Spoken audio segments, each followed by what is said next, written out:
Hi, welcome back to my channel. My name is Allie. I haven't vlogged in a few days, and after vlogging almost every single day last month, I've been missing it. And I would really like to lift my spirits up with everything that's been going on in my life. So it's time to read some fucking romance novels. These 3 romance novels were chosen to me by the goddess and also myself, obviously. Am I the goddess? Oh my god. In my TBR game for October, I got approved for 2 of the arcs, and the other I did not get approved for. I was thinking I would just buy the ebook, see if my library had it when it came out, but it's not coming out until October 28th. And that's like peak spooky season, so there's no way. Well, I'd still read it then, honestly. It seems pretty wild and out there, but I will be prioritizing spooky ass shit that week, so no. But also, like, what if I don't like these? I might DNF them. So let me just plan this while it's happening and see some alternate options I have physically. I feel like I love watching booktubers like build the TBR, not just say what they'll be reading, so hopefully that's entertaining for you as well. Also, I know I just rearranged these bookshelves, but the other day I was feeling so antsy and there were like books all over the floor. I also got rid of that bookshelf that was like kind of breaking, that I reorganized all of my shelves, and yes, it was a lovely time. Now they're organized alphabetically by title. We'll see how long that lasts. I just can't wait for the day that I have a bookshelf that's taller than me. That's all I've got to say.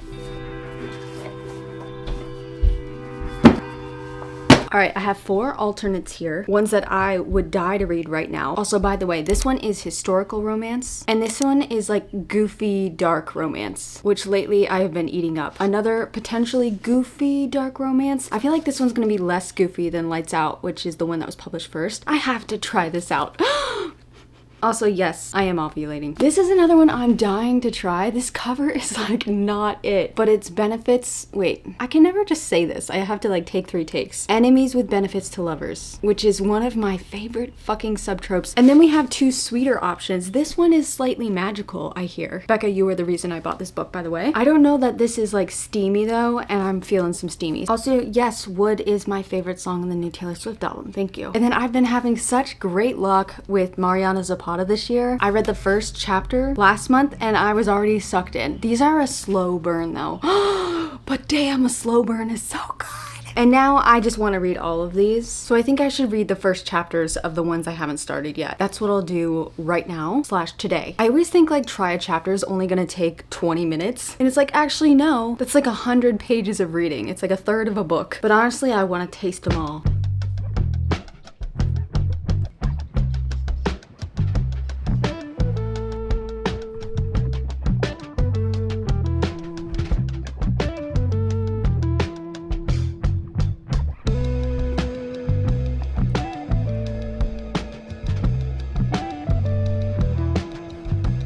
Guys, it's almost 8 o'clock. I've read, guess how many pages? 14. Yeah. I was gonna try chapters and then I had to go to chapter 2 in this book. So I'm gonna continue and update you when I read a little bit more. But I got these pens at the grocery store tonight and I wanna try them out. They're purple ink. OMG. It feels just like a doctor's pen except for this part. It's like nice and soft. Best part, taking the tip off. Oh yeah, baby. All right, are you ready for the test? It's actually not that great, but it's purple. Hi. All right, I guess I should start reading now. I've been on TikTok looking up books and reading like little snippets, and I keep getting this feeling like, oh, I'm so excited to read, and then like I have a book sitting right here. My Sunday night reading habits really need some work because I don't know what it is about a Sunday, but I can't start concentrating until the sun goes down. I'm like a vampire. All right, Allie, focus.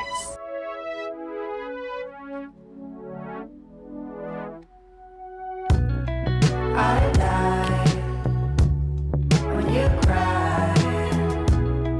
That's why you're mine. I die when you cry. Good morning. I tried to go for a walk, but it started raining, which I guess is better to know before you walk outside than halfway through the walk, but damn, I need to get an umbrella and then this wouldn't be a problem. Yesterday, I got about 100 pages into this book, and like I could finish it today, but I don't know that I'm it's weird because it's definitely delivering in the spice department. I feel like the author is putting a lot of spice in here, which I do love, but I don't know if this is so stupid because like all characters are made up, but I don't know if I believe them. I don't believe their love story. Some of the logic isn't lining up. It just feels like very, I don't know. So this is technically a second chance romance. They dated for 2 weeks back in high school. They haven't spoken in 10 years. And honestly, you find out pretty quick like why they stopped speaking and like broke up back then. If I were her, I would never speak to him again. Never. Even if it turns out there's a different explanation, like never speak to the man again. And I do love that in a second chance romance when they make the reason why they dislike each other now good. Like, oh, it's not enemies to lovers though, I wouldn't say, because it's only like one-sided. Anyway, we kick off the book 10 years after they dated. He kills her father. First chapter, he's cleaning up the body. And apparently he was one of the big reasons why he couldn't be with this girl. Still don't understand quite.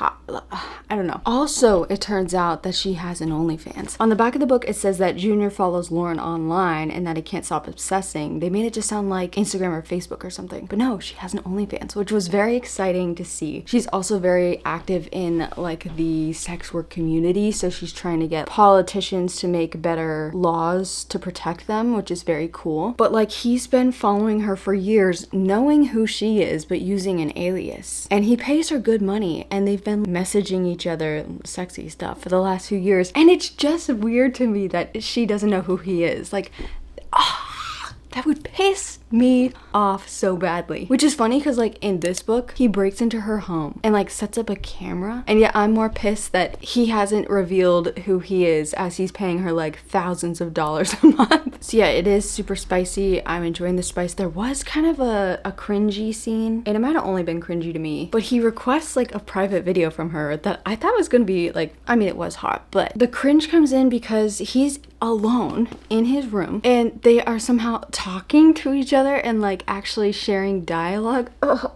I think it's supposed to be this super like romantic, like, oh, they know each other at this point, at least sexually, enough to anticipate what the other person would say. It's supposed to be this beautiful moment where like in Pride and Prejudice where all the people like disappear around them. But I could not help but think like this man is in his home alone talking to his computer. And the only time that's acceptable is her. It was just so weird. And it might just be me. I'm gonna be very crass for a second, okay? I just gotta read this. She finishes what she's doing. Her gaze met mine through the camera. Holy shit, that was good. Was it good for you too? I feel like that's normal for like a cam girl to prompt questions like that, right? Oh, should I read this? No, I guess I can't read this on the internet. Oh, okay, let me find another instance. She's performing. Oh, I can't read it.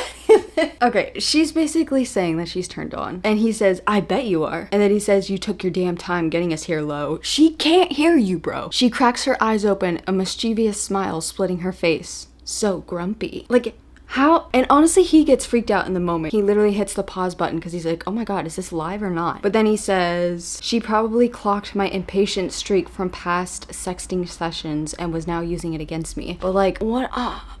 I don't know why I'm like caught up in them talking silently to each other. I would just like a scene where they did a live thing, you know? Like, why didn't they do that? And so I think I am like getting out of my head and I'm thinking about the author trying to make this as smutty as possible, which like she's doing great. They go to like a sex club. That was pretty fun. But I just feel like it just doesn't give me the same levels of happiness that Lights Out did. And I'm not really understanding why now he's desperate to get her back. They're adults now. I don't know. This is like mafia romance though. I'm sure there's like actual threats that were coming, but also the threats haven't really stopped. And yet now he's like, I have to have her. It just seems pretty convenient for the plot. No? And like he's known all this time that if he just shows up at the church that both of their families go to, he could see her literally every Sunday. Even if he didn't act on anything, like if he just wanted to see her, and he's chosen not to for 10 years and then randomly is like, I'll go today. I don't know. I think I'm just disappointed in myself because sometimes I can turn my brain off when enjoying smut and sometimes I can't, and I need things to make sense. I need the setup to be like tight. What a weird thing to say. I don't want to be thinking about how someone constructed this story. I just want to be lost in the sauce, babe. Anyway, kind of a shame because I will be finishing this at some point and I could very easily just speed through it today, but I'd rather be reading something I'm dying to read, like when I was reading Lights Out. That was so much fun. So I think I'll try out Overruled. Maybe I won't finish a book in this video. Oh, that would be depressing. But maybe I'll like read a third of all of these books. We'll see. These can't all disappoint me. Surely not. All right, where is it? This is the Enemies with Benefits to Lovers. I don't know if they're like actual enemies or if they just are opposing lawyers. Oh my gosh, I think I might have made up the fact that they're enemies. But Friends with Benefits to Lovers is also one of my favorite tropes, so no worries, no worries. They're both lawyers. They have a no strings attached relationship, and then they find themselves on opposing sides of a legal battle. It also says Ezra, oh god, struggles to show Danny he's more than the insufferable playboy she's pegged him to be. If they use the word pegged and there's no pegging in here, like, am I wrong for that? I'm curious how much they're gonna talk about this case. They're making it sound juicy, and I would like some details. Also, I know nothing about lawyers or speaking about lawyers. If you told me that one scene where Elle is getting the dog back for her friend is actually how that would happen, I would believe you. So hopefully I can turn my brain off. That's what I would like from this video. Turn your brain off. Let's read the first sentence. Why not? Ooh, I just saw a quote. There's like a bunch of blurbs, and someone said, this book is like if Allie Hazelwood and Tessa Bailey had a smutty baby. That's quite a high compliment. Oh my god. Prologue. This is the last time. Oh, they're getting right into it. Now see, damn, I want to see like the beginning of them becoming friends with benefits, because how fun would that conversation have been? Interesting that they set it up like that.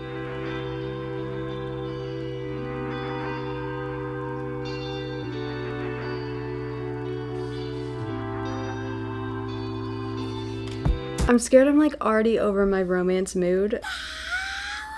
Whenever this happens, I'm scared because like romance will always have me coming back. And when I reject it, something's going on. I am now on the hunt for what I actually want. Oh my god. I didn't even realize I was wearing the shirt. That is crazy. I do want to give these two a chance before I like completely write off an entire genre for the week. I'm gonna start with the historical romance though. Let's go.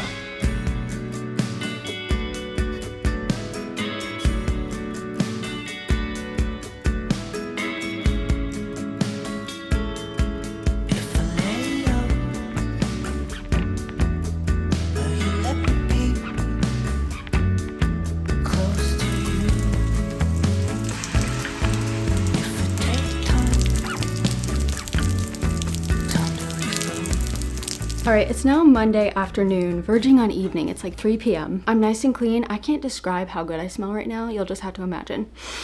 I know I should moisturize after every shower, but I often forget. God damn, it smells so good. I know no one asked, but in case you're wondering, this is like my fave moisturizer the past year. It smells like Victoria's Secret 2007 in the best possible way. It's giving like slutty. I don't know how to describe it, but love this shit. Anyway, I really will yap about anything, won't I? I did read about 100 pages of Only Rakes Need Apply. I like this even less, but it did remind me how much I do love a historical romance. I'm being a picky little bitch, and I hate it when I get picky. And I think especially with romance, especially like unhinged smutty romance, it gets very frustrating for me as a reviewer, because these are books I often just read on my own and have read on my own for years and years, and I enjoy them. I read the fuck out of them and I have fun. But now that like a camera's sitting at me, staring at me and judging me, I do feel a little bit like shy. But even more so, I feel like I have to be critical, because I will probably give this a 2.5, and I have to collect evidence as to why. Whereas like if I were reading this on my own, I would just get a feeling and have nothing to say, be like, yeah, I just didn't like how it was written, but I loved it at the same time. Like, come on. I don't know. I'm having a whole thing. I need to shut up. My neighbor started yelling and she's stomping around. I hope she's okay. Like, at what point do you ask your neighbor if they're okay? I don't know. Anyway, let me just pop my ear back in here. Ow. I didn't even finish the first chapter of this, but I just know I want to wait till I'm closer to Halloween, because I wasn't sure like how magical they were gonna be, but it starts out with her like collecting ingredients to make like a spell. I'm so ready for some witch shit. Also, yeah, I started peeling off my manicure, so maybe that'll happen tomorrow. All right, I'm gonna finish this. Also, would you like to see my lunch? Gluten-free Oreos, obvi, and strawberry ice cream. It's weird, I hate the thought of like fruit in ice cream because it just doesn't sound right. But strawberry ice cream? I think it's because growing up I always had like Neapolitan, and there's just something so refreshing yet creamy about this. Also, again, I will yap about anything, the strawberries and cream lifesavers. I recently saw this somewhere at Barnes Barnes & Noble in their checkout line, and I was gonna get it, and Grant just looked at me. Grant is a Virgo. He has a withering blank stare. It's not like even like a mean look. It's not like a scowl. He just looks at me with almost zero emotion, and I feel like I've been burned by the pits of hell. But if any of you have gotten these in the Barnes & Noble checkout line, let me know if they're just as good as the originals, because they look like a cheaper version of it. I don't know.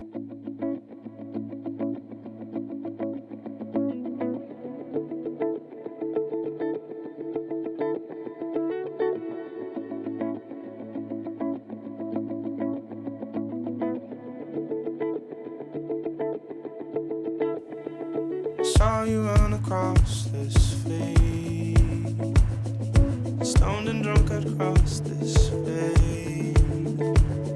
Still can't show you how this space is hard to move from off old pages.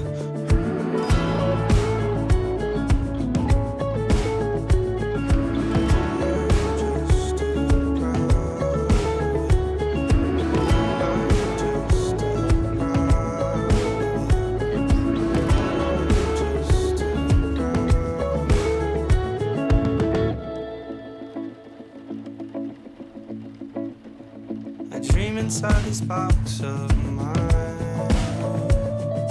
keep you wrapped inside all those lines. Told you I was fine, I lied and we both. Y'all, I've got to DNF it. I'm sorry. I got to about 60%. I think it's like 200 something pages of the book. And like, yeah, I like the smutty parts because I'm a whore. But I couldn't care less about the drama that's happening in the background. And the characters are saying things the exact opposite of how they said it in the beginning. And it's not like they've had a change of heart. They literally negate things that they said prior. I was gonna try to stay up because I think I had like 2 hours predicted left in the book. And I was like, oh, you know what? I'll get a full night's rest. Or at least, 5 hours. I'll wake up and I'll finish it. And I got to 62%. I don't want to. Okay. This is a very fun sounding story about a widowed woman back in the 1800s. And she doesn't want to find a new husband. She just wants to get laid.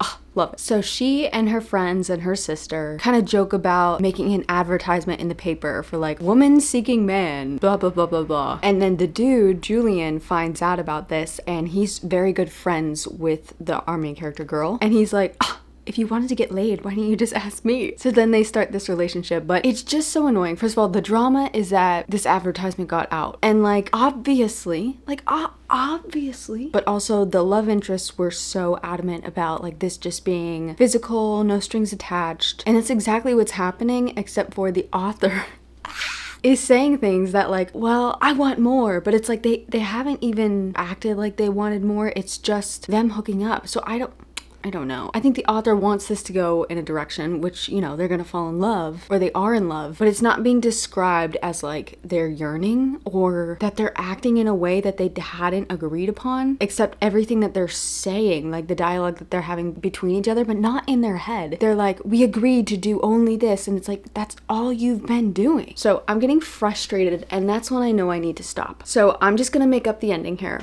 all right? They all live happily ever after. And you know what? I already know that's gonna happen. So I feel good. Oh, I'm sorry. Letting this go. And I'm now gonna try this out. I'm scared.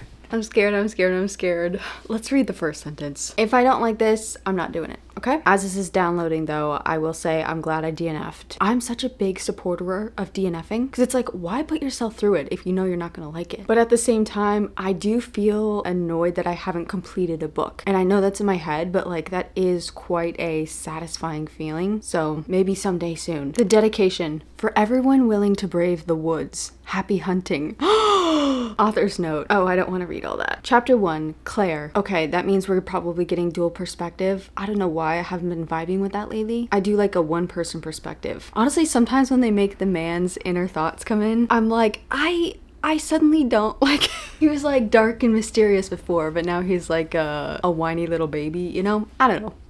I think I am in a bad mood. Okay, first sentence. Nerves make me slam my truck door too hard, the sound shattering the stillness and announcing my arrival before I'm ready. My Chevy pickup.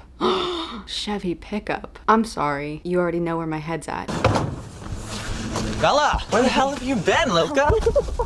Okay, they're getting right into it. I'm gonna go ahead and tell you what this book is about. I'm not gonna wait till I start it because it's just so juicy. Okay, we have our main girl named Claire, apparently, and we have some really rich dude named Shane. Shane worked with Claire's ex-husband at a law firm, but Claire is now divorced, and Shane has offered Claire $30,000 to go into like his backyard for 30 days. His backyard is like a forest, and he's going to like hunt her down. I am curious to see like, I'm sorry. I am dying to read this, and the fact that that is a thing is just so funny to me. But I can't wait to find out the logistics of this. Like, does she have to sleep outside? What is she gonna do for food? Does she have to like scavenge for herself? How big is his yard? Does he have neighbors? Does he get to sleep inside? How many conversations have they had? And how did he present this offer to her? I hope we get all of that and more. Okay, wait, I'm so excited. See, this is what Unhinged does because it's such a wild concept and inappropriate. And like if I told this to my friend, it would be so fun to see their faces. Not like offer them, I don't have $30,000, are you kidding me? But like to tell them about the synopsis of this book. I am going to be bringing this out at dinner parties, whether it's good or bad. So Ali Oleander, thank you for that. And you know what? I actually can't wait to talk to you about this, so I need to start reading. Let's go! Don't stop moving without me. Just don't forget me. Don't give me no. You keep growing beyond me, just like you should. Oh, and I can't stop you from changing. You know that I wouldn't if I could. You keep flying without me. Just give me a phone call when you land.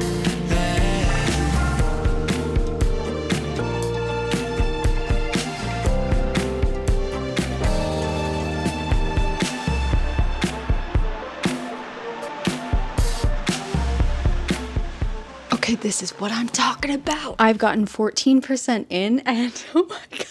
This is fun. And I've laughed out loud several times. Our main character is funny, but also not annoying, which is like a fine line. And I do have some answers for you from my earlier questions if you want to know. If you want to go into this not knowing anything, I would say skip to my final review. But like I'm only 14% in, so I'm gonna chit chat. Basically, at a Christmas party 2 years ago, Claire's shitty ex-husband was like bragging to his bosses, including our dude Shane, that they had done some couple trip where they had tried this hunting situation and that his wife really liked it. Which, like, how embarrassing to have your husband be talking about your life like this in front of his coworkers and bosses, like while you're there.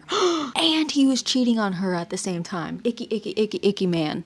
And so that's how Shane knew that she would be down for this, or at least assumed that she would still be down for it. And in her point of view, she's like, oh, he always comes to this coffee shop. And then one day he just came to her and was like, I have a proposition, and gave her a contract. So she would have all this information and she would like consensually sign that she agrees with it. There's safe words, all this kind of stuff. So we open the book when she shows up at his house and she's getting paid $1,000 a day. And none of the other women, I think he's had 2 other women that he's tried this with, have lasted more than a week because he sends them home. They're like not up to his standards. And it's kind of cute because when she gets to the house, she's not greeted by this hunter man, lawyer, yikes. It's his like assistant, and she's this very nice woman, very professional, but like they're instantly becoming friends, and I love that for them. But the assistant makes it sound kind of scary. She said that she tried it once because she had a little crush on him, and like before he had even tackled her outside, she was like, I quit. No. She learns that all sexual activities will take place outside of the house, and apparently he doesn't really like interacting with his prey in the house, like outside of the game. And how she'll know that the game has started, she's given like an Apple Watch, and a message will appear with a number, and that's how many minutes she has to run for her life. There's also these whistles that they carry, like in case before he finds her, if she's like, yeah, I'm getting kind of tired or whatever, she can blow the whistle and come back inside and like quit the game. But she's a very competitive person. She's like a PE teacher, so she's like got the stamina. And then he has a whistle in case he can't find her and he has to like relent. And that's what she's like, her main focus is. She wants to beat him at this game, even though it's not even a game. But I like that competitiveness in a character, mostly because like I am just not competitive at all. But like that's her goal now, obviously to make some money and not quit, but also to get him to blow the whistle because he can't like find her. I'm just trying to imagine like how big of a yard does this man have? And so no, she is not sleeping outside unless I guess the game keeps going and and none of them blow their whistles. But she has a room in his house now, and she's allowed to use the gym. There's a library. Hello. Beauty and the Beast. What? Maybe this is some sort of like Hades Persephone retelling, like loosely, because his last name is like Underwood, Underland. I don't know. Anyway, so it's her first night. She just took a shower. She keeps double checking her watch and she's like, is it charged? Like, when is he gonna call me? So she's on edge. And I didn't think that he would show up until they were outside. I thought it was gonna like make us wait for that because it's exciting, you know? But she comes back into her room. The sun has set and he's sitting in a dark corner just waiting for her. And she's like, oh. That's the scene that I was filming where you saw all those reactions on my face, because he starts bossing her around and she starts being like, excuse me, this isn't in the contract. This is what she's saying in her head. She says, Margot said you don't spend much time with prey outside the woods. He says, I don't, but I decided to sample what I'll be hunting. It'll make the chase more enjoyable. And in her head, she says, this is the part that made me laugh out loud. Sir, this is not a Costco. It's not as funny when I say it, but I wasn't expecting humor in this moment and I love it. So she knows that contractually they're not like in hunting mode now, but he tells her to get on the bed and she starts questioning him like, why? And he says, because I told you to. She says, make me. I just love a brat. I do. He starts walking towards her and she like slams the bathroom door in his face.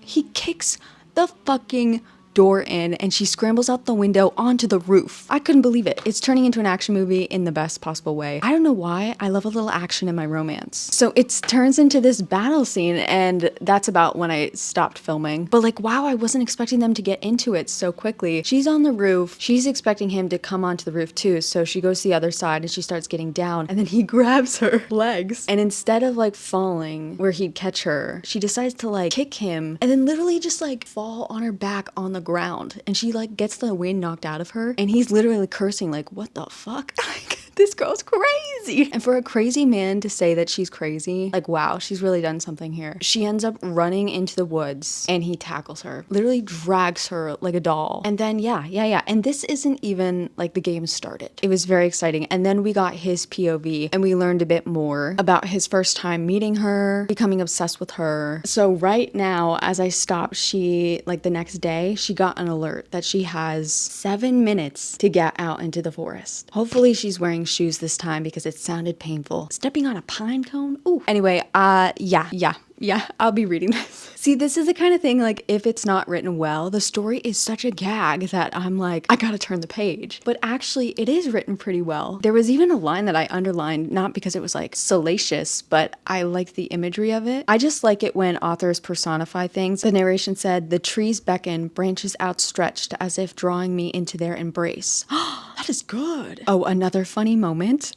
After they have their little battle on the roof and then she gets, like, drug out from the forest, she's, like, pretending to fight him off. She's having the time of her life. This girl likes it, which is why she agreed to do it in the first place. And she's like, I hope, wait, what does she say? She says, I don't want to get away. I want to get closer, but I shouldn't. I can't, because she's thinking about the money, that he will reject her if she's not fighting him back. She wiggles and thrashes, hoping he thinks I'm trying to escape. And then it says in italics, like these are her inner thoughts. Oh no, help, not the sexy lumberjack lawyer. Ah, no.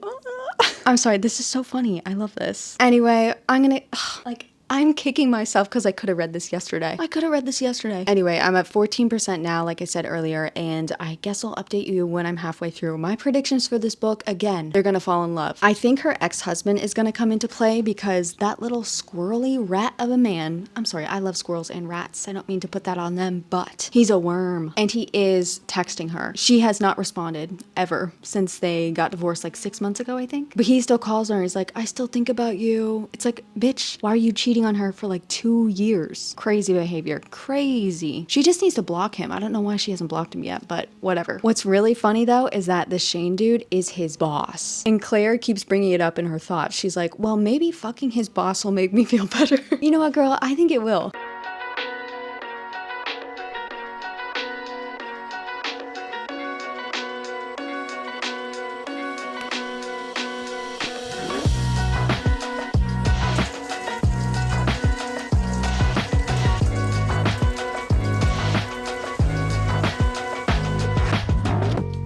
Say much, but you've been amazing. It's been so long, days gone at a rate that I can't even keep chasing. There's too much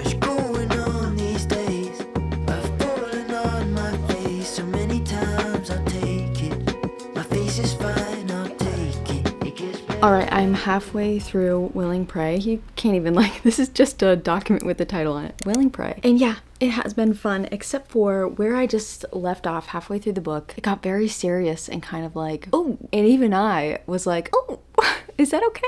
But they're gonna work through it, fall in love.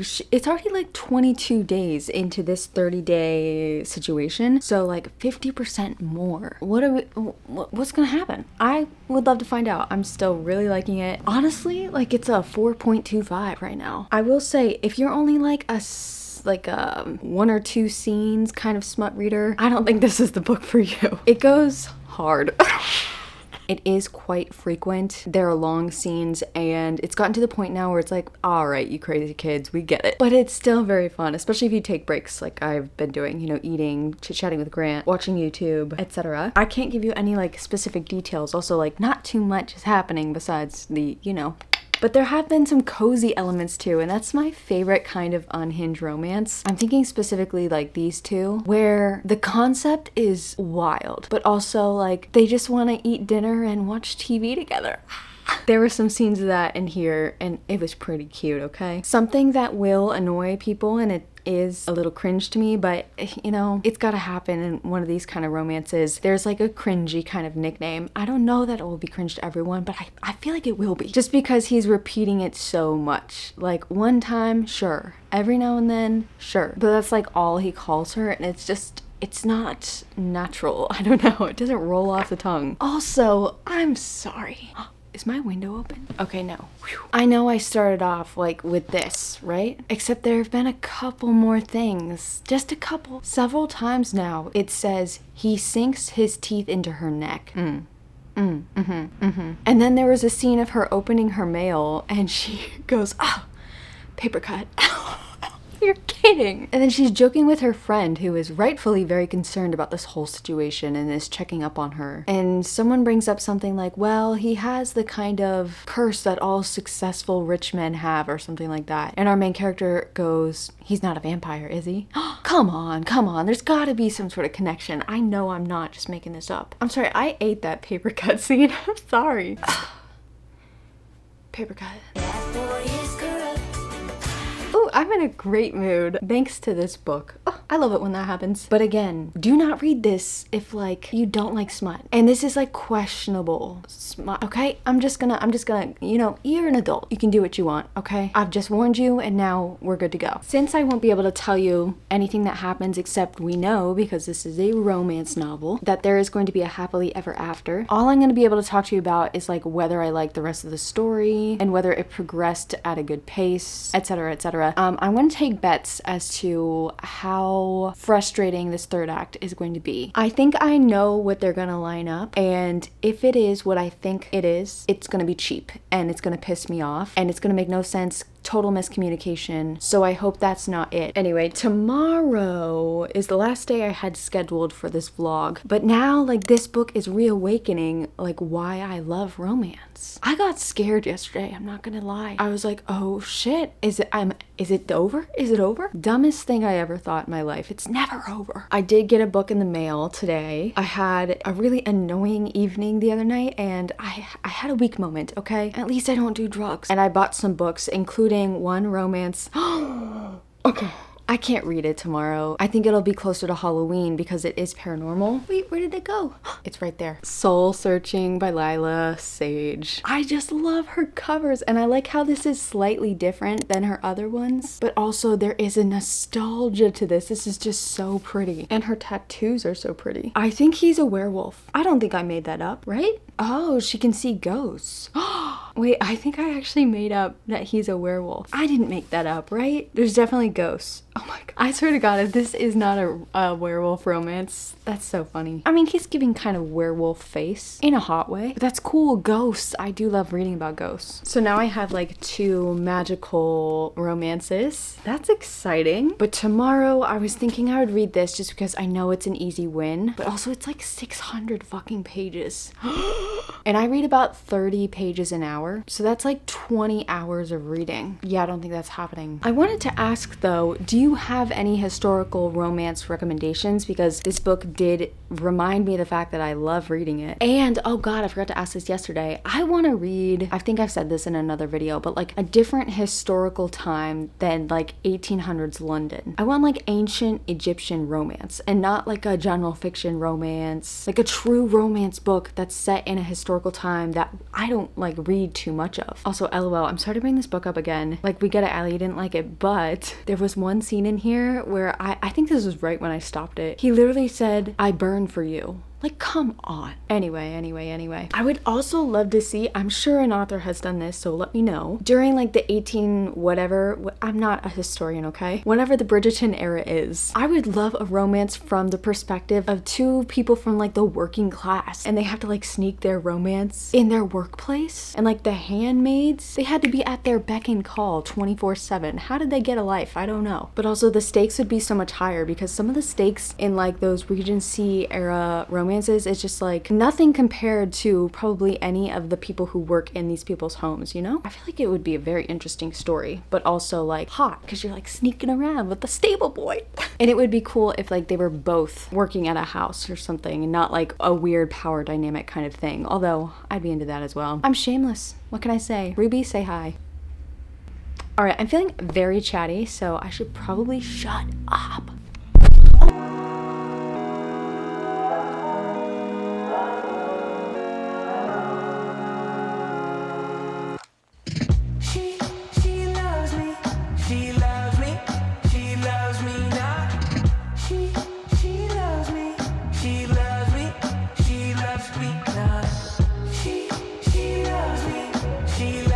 Very attractive angle to tell you that the third act sucks ass. Yeah, I'm rolling my eyes so far back in my head. All right, I finished just in time for bedtime. I'm getting very sleepy. And I was getting tired of the story at the last little bit. I think it went on a little too long. But good for them, honestly. I'm so happy. And while I was reading the acknowledgements, apparently this was a novella or a short story. And I would actually be so interested to see what the difference was, because maybe I would have liked that even more. Because I think that was one pretty big flaw in here. Just that it went on a little too long, but also, if I'm being critical, again, I had such a fun time. Like, I binged this in one day. I think I'm gonna give it a 3.75. But if I'm being critical, I will say that if this wasn't so unhinged, it would have been weak because the actual plot, which it was trying to have, was pretty weak. Like, the reason for the third act was so dumb, and the sort of drama that was going on in the background, the way it came up, it like didn't reach a drama peak. It was just kind of like, okay, like there really wasn't any reason to have any sort of conflict with these two because they were a good match and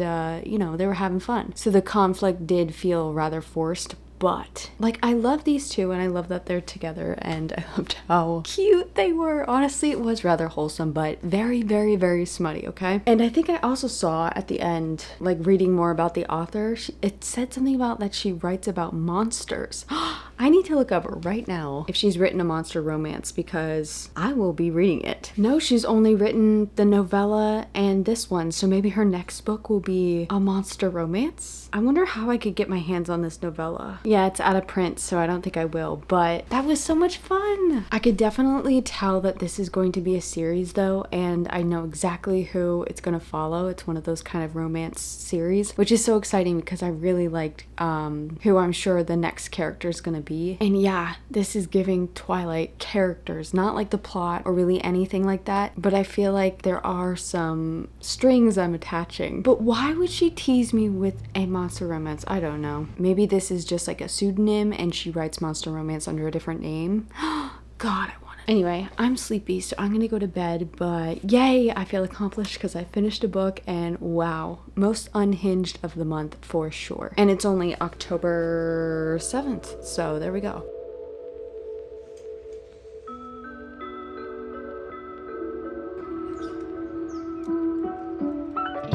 See you spinning out again. See you stretched out, you can't explain what is going through your head. Come find me here. Everything is shaking all around you, and everything is breaking all around you.